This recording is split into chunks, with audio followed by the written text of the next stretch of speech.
It will be a disastrous season, a terrible, terrible season for Esperance if they are not able to beat Mamelodi Sundowns in the CAF Champions League quarterfinal. But can they be able to do it? I will tell you more about this match as I preview the CAF Champions League quarterfinal game.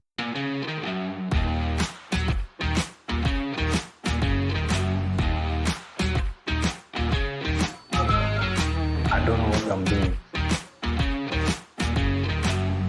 All right, so welcome back, and let me go straight into the game. So there's a very, very worrying tag around Mamelodi Sundowns concerning this game because since 2020, Sundowns has not been able to beat any of the top 4 teams in Africa. That is Al Ahly, Esperance Tunis from Tunisia, and Wydad Casablanca.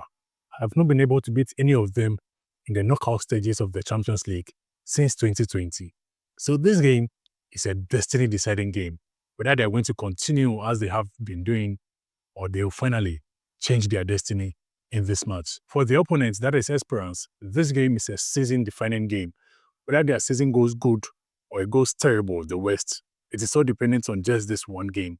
Because last season for Esperance, they played in the finals of the Champions League. They went all the way to the final, and the only thing that stopped them from winning the Champions League was an own goal. So apart from the own goal, they would have been maybe favorites to win the Champions League. And after the season, they kept a lot of the quality players in the team and still added more quality. So Yusuf Beleli came in from, that is Algeria. He was playing previously with MC Oja. They also had Elias Mukwana coming into the team from South Africa. They even had Konate, Avram Konate also coming in. One of the most promising talents from the Ivory Coast coming in to join the team. And all of these players were big money moves coming in to add more quality. So the expectation was the list should be match the target for last season. That is to reach the Champions League final. That is the least expectation. So after keeping all the quality players and adding more quality to them, if they really go out at this quarterfinal stage, it's going to be the worst ever for this team this season.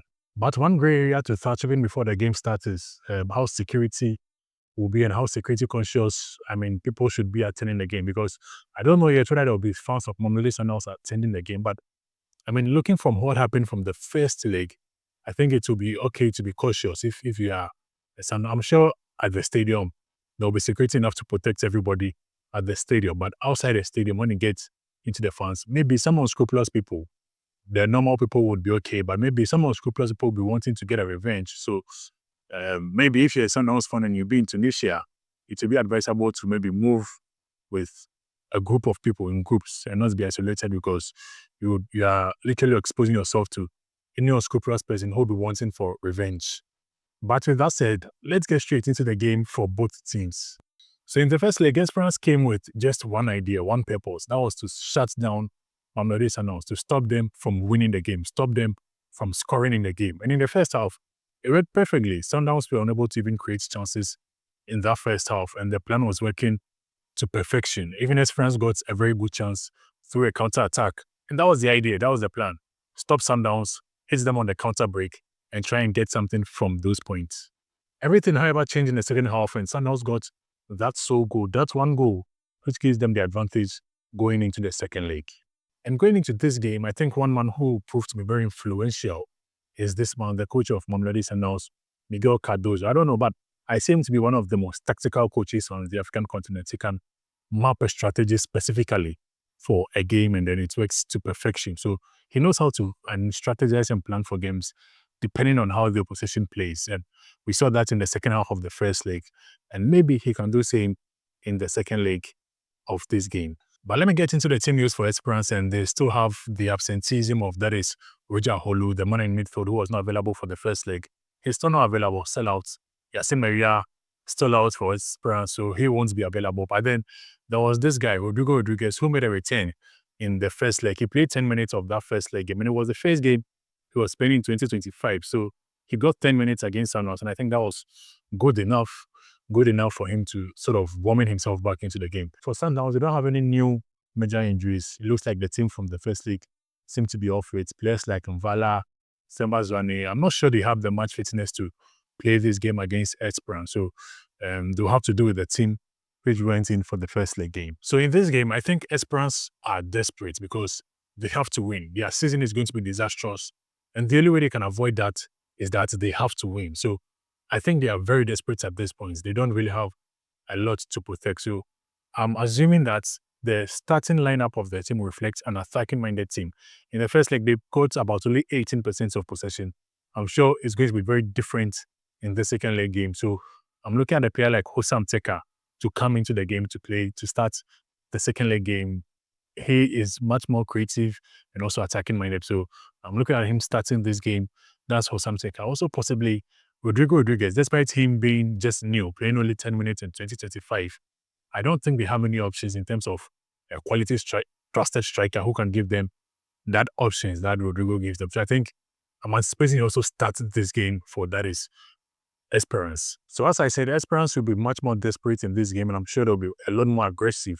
We'll not see 18% possession anymore. I'm thinking they'll get maybe around 40, 50, even if possible, 60% of possession because they have to control this game and win it. But I think one man who, if he starts, will play a crucial role will be this same man, Rodrigo Rodriguez, because he gives them a different outlet, a different option because of his height advantage. He's able to play as a target man where they ping in the crosses for him to try and then connect onto them and score. So it's possible we might see Esperance swamping a lot of crosses in this game, especially since they need the goal and if they are finding difficulty to penetrate from the middle and they go out with and then they have the tall man in Rodriguez who can be there to connect to the crosses.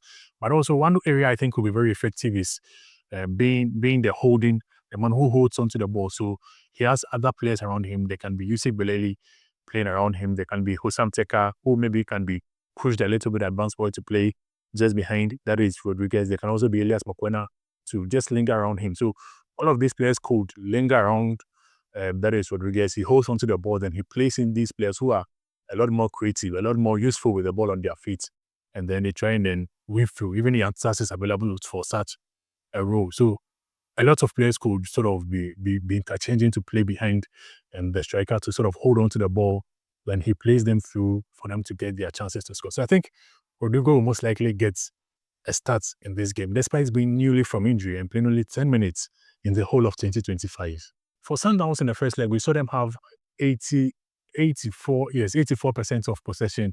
Will they have a similar thing? No, I certainly don't think so. And I think the coach will want to tweak his style, his approach for this game against Esperance. In the first leg, he went all out attack. If you look at the midfield, there were a lot more attacking-minded players. So there was Marcelo Allende, there was Jaden Adams, there was Tabo Mokwena in midfield. Even in attack, he had 3 men in attack. So about 5 of these players were all, even though they have defensive attributes, they attacked more because the intent was to win the game. But coming into this game, I think the approach will be a bit different. So I'm looking at a player like Obas coming in to start this game because Esperance will be very aggressive. They want to hit on a lot of routine. You need a player to sort of disrupt their flow.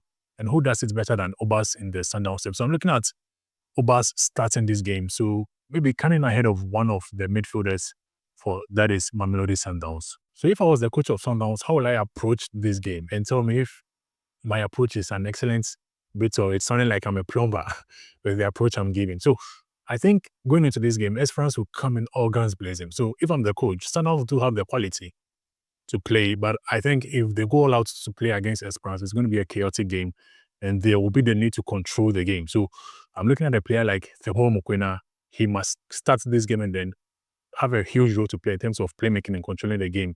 A player like Jaden Adams, same thing, start and then control the game. And Obas, as I mentioned earlier on, to disrupt the flow of Esperance. But I'm also looking at a 3-back system where there's the most likely that Esperance will play a lot more men in attacks. In order for you not to be overloaded in terms of in defense, maybe 3 men at the back.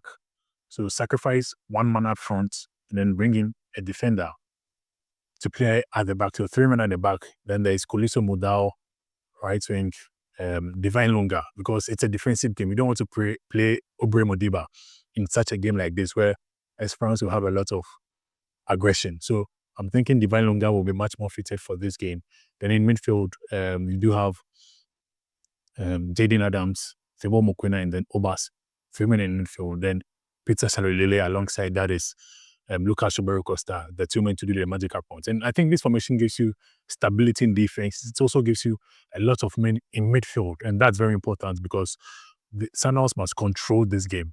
if they allow the tempo of the game to fall into the hands of Esperance, Esperance can decide a lot with it. So they must control this game, and you need a lot of men in midfield. So at least 3 or 4 players in midfield per what I gave should be okay to control the game in the middle, especially in the presence of the Mokwena and also Jenny Adams as the main playmakers in midfield for Sundowns in this team.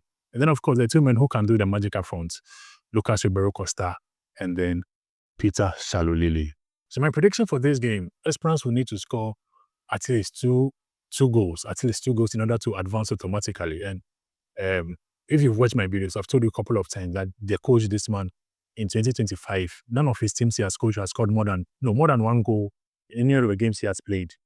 He hasn't scored more than one goal because he's known for defensive style. That's his approach. That's his style. But he is in a team with a lot more quality players. So I think, would he want to give up his defensive attributes and then attack more? Yes, he will. But will his team be able to get more than 2 goals? I think if they do get more than 2 goals, they will probably concede more because that will mean being a lot more fragile to the Sundowns counter break if they're attacking more. And Sundowns have the men to punish you up front. So will he score? I don't really think so. I don't think Esperance is going to score. And I think I'm predicting this game to end in a 1-0 win for Mamelodi Sundowns. But you can also tell me your prediction in the comments.